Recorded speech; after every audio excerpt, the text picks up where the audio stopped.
उसको आगे बढ़ाने से पहले हम लोग ये जानते हैं कि लिविंग थिंग्स का, जैसे लिविंग ऑर्गेनिज्म जो है वो लिविंग थिंग्स में आते हैं, तो कुछ कैरेक्टर के बारे में हम लोग स्टडी कर लेते हैं जो आप प्रीवियस क्लास में आपने स्टडी किया होगा। देखते हैं हम लोग। ओके, तो ऑल लिविंग थिंग्स फर्स्ट है, all living things grow and develop, मतलब जितने भी सारे लिविंग थिंग्स है वो ग्रो एंड डेवलप कर सकते हैं। सेकेंड है यूजेज एनर्जी, मतलब लिविंग थिंग्स जो है वो अपनी एनर्जी को यूज कर सकते हैं, मतलब जो भोजन द्वारा जो एनर्जी जो उसके बॉडी में क्रिएट होता है उस एनर्जी को हम यूज कर सकते हैं। थर्ड है come form preexisting organism and they reproduce to create new ones. इसका अर्थ यह हो गया कि जितने सारे लिविंग ऑर्गेनिज्म जो है वह अपने अपने संतान को या अपने लिविंग और अपने जैसा एक न्यू ऑर्गेनिज्म को जन्म दे सकता है, ताकि इस पृथ्वी पर आपको लिविंग ऑर्गेनिज्म की बोल सकते हो लिविंग ऑर्गेनिज्म बनी रहे, मतलब जितने सारे सजीव प्राणी है इस पृथ्वी पे वो बनी रहे। जैसे आपने एक वर्ड सुना होगा, इस लाइन को समझने के लिए वर्ड सुना होगा ऑफ स्प्रिंग के बारे में। ऑफ स्प्रिंग का अर्थ ये होता है कि जैसे सपोज मानो कि आप हुए, फिर आपके बच्चे होंगे, फिर उसके बच्चे होंगे, फिर उसके बच्चे होंगे, इस तरह से सपोज मानिए कि आप जो है जैसे आपके पापा जी हैं, आप पापा जी के बच्चे आप हुए, तो आप यहाँ पे क्या कहलाएंगे, अपने पापा के लिए ऑफ स्प्रिंग कहलाएंगे। फिर आपके बच्चे जो हैं वो आपके पापा जी क्या कहलाएंगे, ऑफ स्प्रिंग कहलाएंगे। तो इसीलिए यहाँ पे वो लिखा, इस वर्ड को लिखा हुआ है come from preexisting organism and reproduce to create new ones. Okay, next हम लोग देखते हैं मेंटेन होमोस्टैसिस। जैसे यहाँ पे बगल में लिखा हुआ कीपिंग इंटरनल लेवल बैलेंस्ड, मतलब क्या कर सकता है, अपने इंटरनल लेवल को क्या कर सकता है, बैलेंस्ड कर सकता है। ओके, पाँचवा नंबर में respond to the environment stimulus, मतलब कोई भी लिविंग ऑर्गेनिज्म जो है इन्वायरमेंट के अनुसार से क्या कर सकता है, रिस्पॉन्ड कर सकता है।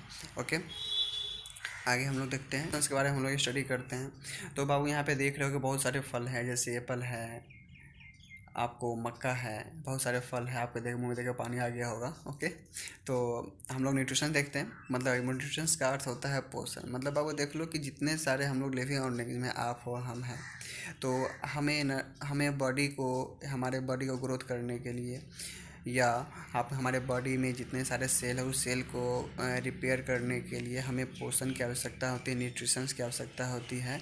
और यह न्यूट्रिशन जो है हमें कहाँ से प्राप्त होता है, हमें भोजन से प्राप्त होता है। तो एक तरह से देख लो कि जितने सारे लिविंग ऑर्गेनिज्म हैं उसके बॉडी के बायोलॉजिकल फंक्शन के संचालन के लिए, मतलब उसके बायोलॉजिकल फंक्शन को आगे करने के लिए, संचालन के लिए हमें एनर्जी की आवश्यकता होती है। उस एनर्जी की जो एनर्जी जो होता है वह हमें कहाँ से प्राप्त होता है, भोजन से प्राप्त होता है। ओके, तो हम बोल सकते हैं, आगे देखते हैं, हम लोग बोल सकते हैं कि जैसे your body needs energy to do work, मतलब आपकी बॉडी जो है कोई वर्क करने के लिए उसे एनर्जी की आवश्यकता होती है। And that energy comes from food, और वह एनर्जी कहाँ से होता है, हमें भोजन से प्राप्त होता है। जैसे मैंने अभी जस्ट आपको बताया कि जितने सारे लिविंग ऑर्गेनिज्म है उसके बॉडी के बायोलॉजिकल फंक्शन को संचालन के लिए उसे पोषण की आवश्यकता होगी, और वो पोषण कहाँ से प्राप्त होगा, भोजन से प्राप्त होगा। इसलिए यहाँ पे लिखा है your body needs energy to do work and that energy comes from food. Okay, अब food provide something call nutrients to our body. अब फूड क्या करता है, किसी न किसी रूप से हमें कई तरीके से क्या करता है, हमें पोषण, हमारे बॉडी को क्या करता है, पोषण प्रदान करता है, प्रोवाइड करता है भोजन। Nutrients are substance that provide energy and materials for growth, repair and cell development. जैसे मैंने अभी जस्ट आपको बताया कि न्यूट्रिएंट्स जो है एक सब्सटेंस है जो क्या करता है, हमारी बॉडी को एनर्जी प्रदान करता है, और सेल का डेवलपमेंट, ग्रोथ, रिपेयर करने में क्या करता है, काफ़ी सहायक होता है। ओके, जैसे गुड न्यूट्रिशंस, पुअर न्यूट्रिशन, मतलब न्यूट्रिशंस को क्या कर दिया, पोषक तत्व में आपको दो पढ़ना है, गुड न्यूट्रिशंस और पुअर न्यूट्रिशंस। तो गुड न्यूट्रिशंस क्या होता है, जैसे देखिएगा आपको नाम से यहाँ पता चल रहा है कि क्या होगा, गुड न्यूट्रिशन मतलब क्या हो गया, अच्छे पोषण।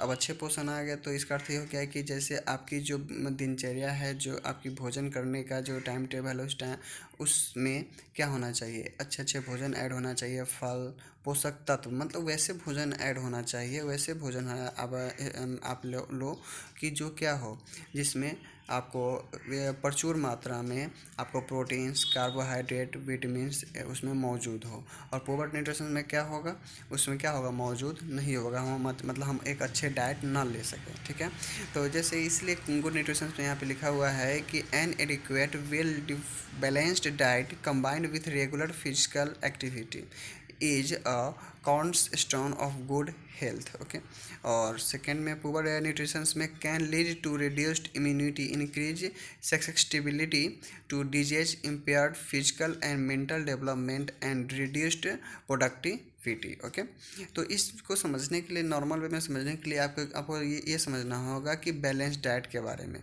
बैलेंस डाइट जैसे मैं बता दे रहा हूँ, बैलेंस डाइट क्या होता है कि diet that contains the proper proportions of classes of food necessary to maintain good health.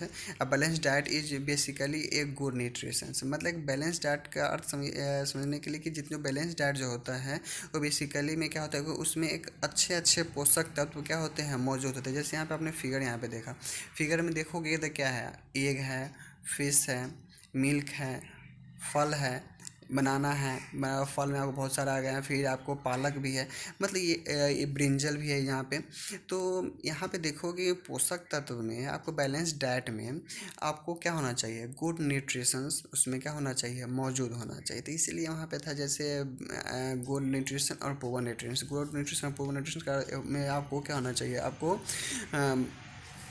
जो बैलेंस डाइट है, हमें डाइट है उसमें जो हमारे बैलेंस डाइट में जो हमारे भोजन उसमें जो ऐड है वह भोजन क्या होना चाहिए, उसमें प्रचुर मात्रा में विटामिन्स, प्रोटीन, कार्बोहाइड्रेट ये सब क्या होना चाहिए, मौजूद होना चाहिए। ठीक है, आइए हम लोग देखते हैं मोड ऑफ न्यूट्रिशन, मतलब न्यूट्रिशंस के प्रकार के बारे में हम लोग स्टडी करेंगे। तो अब ये समझ लो कि जितने सारे लिविंग ऑर्गेनिज्म हैं उस लिविंग ऑर्गेनिज्म में पोषण का जो तरीका जो होगा, न्यूट्रिशंस का जो तरीका जो होगा वह क्या होगा, अलग अलग होगा। तो हम लोग देखते हैं मोड ऑफ न्यूट्रिशंस के बारे में। न्यूट्रिशंस जो होते हैं वह 2 टाइप्स के होते हैं, ऑटोट्रॉफिक, हिट्रोट्रॉफिक। अब हम लोग ये देखेंगे ऑटोट्रॉफिक, हिट्रोट्रॉफिक है। तो थोड़ा सा हम और अच्छे तरीके से इसको देख लेते हैं कि न्यूट्रिशंस जो होते हैं वह उसको 2 भागों में डिवाइड कर दिया गया। न्यूट्रिशन जो होते हैं वो उसको 2 भागों में डिवाइड कर दिया गया, ऑटोट्रॉफिक, हिट्रोट्रॉफिक।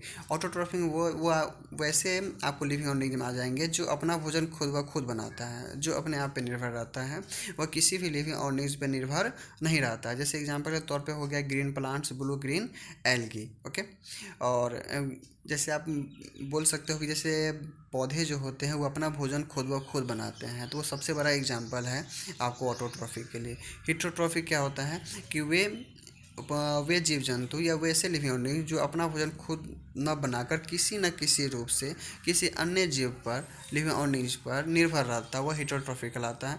और हिट्रोट्रॉफिक में भी आपको 3 टाइप्स के लिविंग ऑर्गेनिज्म को बांट दिया गया है, जैसे सेप्रोफाइटिक, पैरासाइटिक और होलोजोइक। जैसे मैं आपको यहाँ पर शॉर्ट में चलूँगा और थोड़ा मैं इसके बारे में मैं डीपली स्टडी भी करूँगा, बिकॉज ये बहुत सारे इंपॉर्टेंट क्वेश्चन इससे आते हैं। तो जैसे यहाँ देखो सेप्रोफाइटिक में क्या है, फंगी, ईस्ट। पैरासाइटिक में क्या है, कस्केटा और प्लाज्मोडियम।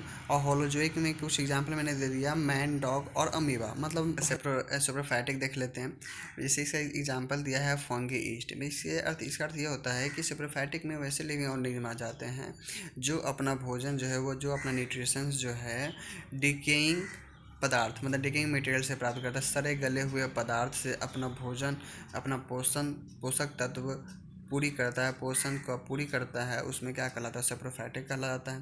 पैरासाइटिक क्या होता है कि वैसे लिविंग ऑर्गेनिज्म जो अब वो किसी अन्य जीव पर क्या करता होता है, निर्भर रहता है। जैसे आप जो ले सकते हो, जैसे जू देख लो, जू का अर्थ है जैसे बालों में जो जू हो जाते हैं, वो क्या होता है, वह एक इंसान के ऊपर क्या होता है, वो डिपेंडेंट रहता है। ठीक है, तो आपको पैरासाइटिक वैसे लिविंग ऑर्गेनिज्म आ जाएंगे जो क्या होंगे, आपको किसी न किसी रूप से किसी अन्य जीव पर क्या होता है, निर्भर होते हैं। नेक्स्ट है होलोजोइक, जिसमें क्या होता है, आपको मैन, डॉग, अमीबा आ जाएंगे। हम लोग ऑटोट्रॉफिक न्यूट्रिशन को स्टडी करते हैं कि ऑटोट्रॉफिक न्यूट्रिशन क्या होता है। इसमें वैसे लिविंग ऑर्गेनिज्म आ जाते हैं जो अपना भोजन क्या करते हैं, खुद ब खुद बनाते हैं, वह किसी अन्य जीव पर क्या होते हैं, वह निर्भर नहीं रहते हैं। तो यहाँ पे लिखा हुआ है autotrophic nutrition is the process by which an organism produces its own food. Okay, हम लोग नेक्स्ट पॉइंट देखते हैं। प्लांट्स टेक इनऑर्गेनिक कंपाउंड्स, मतलब प्लांट जो है वह इनऑर्गेनिक कंपाउंड को क्या करता है, लेता है और उसको कन्वर्ट कर देता है किस में, ऑर्गेनिक फूड कंपाउंड में। तो यहाँ पे लिखा हुआ है कि जैसे आपको इनऑर्गेनिक कंपाउंड्स का अर्थ हो गया जिसमें कार्बन डाइऑक्साइड और वाटर उसमें ऐड रहेंगे, और ऑर्गेनिक फूड कंपाउंड में हो गया ग्लूकोज। ओके, तो ये लिखा हुआ कि प्लांट जो क्या करता है, इनऑर्गेनिक कंपाउंड्स को क्या करता है, लेता है और उसको कन्वर्ट कर देता है किस में, आपको ग्लूकोज में क्या कर देता है, आपको कन्वर्ट कर देता है। जिसमें नेक्स्ट पॉइंट है sun helps the process take place, मतलब ये जो प्रोसेस होती है जिसमें क्या करता है, सन जो है उसमें क्या करता है, हेल्प करता है। ओके, अब हम लोग इसमें आप लोग अपने प्रीवियस क्लास में आपने एक फोटोसिंथेसिस के बारे में, प्रोसेस ऑफ फोटोसिंथेसिस के बारे में स्टडी किया होगा, तो हम लोग थोड़ा सा उसको भी देख लेते हैं बिकॉज वो बहुत इंपॉर्टेंट टॉपिक है एग्जाम के दृष्टिकोण से। और कभी कभी वो क्या करते हैं, आपके स्कूल के जो एग्ज़ाम होते हैं उसमें क्या करते हैं, वो पूछ दिए जाते हैं। ओके, तो फोटोसिंथेसिस के बारे में हम लोग स्टडी करते हैं। तो फोटोसिंथेसिस का पहला प्रोसेस क्या है कि the plants draws up water H2O through its roots, मतलब क्या करता है, प्लांट जो होता है जड़ों के माध्यम से क्या करता है, वाटर को क्या करता है, वह लेता है। सेकेंड पॉइंट है the leaves takes in CO2 from the air, और पत्ते का जो वर्क जो है, पत्ते क्या करते हैं, वह कार्बन डाइऑक्साइड आपको इन्वायरमेंट से, हवा से लेते हैं। थर्ड पॉइंट है the lives trap energy from sunlight, और पत्ते भी क्या करते हैं, सनलाइट से क्या करते हैं, एनर्जी ट्रैप करते हैं। और the plants use the energy of sunlight to turn water H2O and CO2 into sugars and oxygen, और प्लांट जो है उस एनर्जी सनलाइट मतलब सूर्य के प्रकाश की एनर्जी को कन्वर्ट कर देते हैं किसमें, वाटर कार्बन डाइऑक्साइड किसको कन्वर्ट कर देते हैं, शुगर और ऑक्सीजन में, मतलब शुगर ऑक्सीजन में क्या करते हैं, आपको कन्वर्ट कर देते हैं। सिंपल में मान लीजिए कि the plant uses the energy, मतलब जो प्लांट जो एनर्जी को यूज करता है, किसके एनर्जी को यूज करता है, सनलाइट की एनर्जी को यूज करता है। और यूज कहाँ करता है, वाटर और कार्बन डाइऑक्साइड, जैसे आपको मैंने वहाँ बताया कि जो इसे जड़ से क्या करता है, वाटर को लेता है, और पत्ती क्या करता है, कार्बन डाइऑक्साइड लेता है एयर से, वो जो, और एक पत्ती क्या करता है, सनलाइट से लेता है। तो वो सनलाइट से एनर्जी जो लेता है वह क्या करता है, आपको वाटर और कार्बन डाइऑक्साइड को कन्वर्ट कर देता है किस में, शुगर्स और ऑक्सीजन में उसको कन्वर्ट कर देता है।